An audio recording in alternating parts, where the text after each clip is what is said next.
तुम्ही कधी विचार केला का की झाडावर सोनं उगत असेल का? पण ही गोष्ट वास्तवात घडली आहे. तुम्हाला हे ऐकून काल्पनिक वाटेल, पण हे खरंच आहे. चीनमध्ये एका शहरात चक्क झाडावर सोनं उगतं. नेमकं काय आहे हे संपूर्ण प्रकार, चला जाणून घेऊया. तर चीनमधल्या शिनहुई शहरात मोठ्या प्रमाणावर टेंजरीन फळाचे उत्पादन घेतले जाते. मात्र इथलं वैशिष्ट्य फक्त फळांमध्ये नाही, तर त्याच्या सालींमध्ये दडलेलं आहे. या सालींची किंमत ऐकून तुमचा विश्वास बसणार नाही. या 1 किलो सालीची किंमत तब्बल 8 लाख रुपये आहे. या सालींना चेनपी असं म्हणतात. आता तुमच्या मनात हा प्रश्न निर्माण झाला असेल की नेमकं या सालीत असं काय वैशिष्ट्य आहे? तर याचा इतिहास 12व्या शतकांपर्यंत पोहोचतो.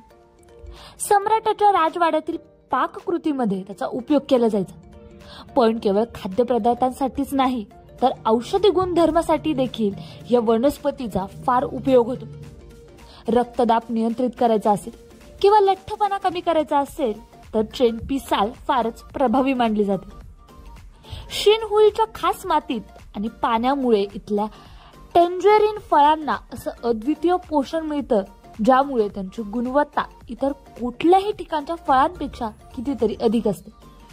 येथील लोक म्हणतात की जितक्या जुन्या चेनपी तितकी त्यांची किंमत आणि औषधी गुणधर्म.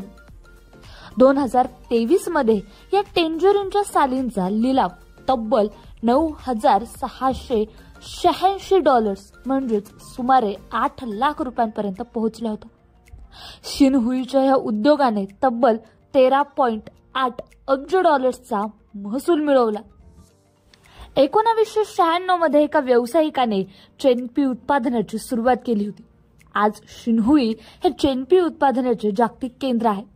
दरवर्षी इथे 163 टन चेनपी तयार केली जाते. हे केवळ उत्पादन नाही, तर इथल्या लोकांचा जीवनाचा अविभाज्य भाग आहे. तर झाडावर सोनं उगवतं का? नक्कीच. शिनहुई हे याचं जिवंत उदाहरण आहे. कारण येथे सोन्यापेक्षाही जास्त मौल्यवान आहे टेंजरीनच्या साली.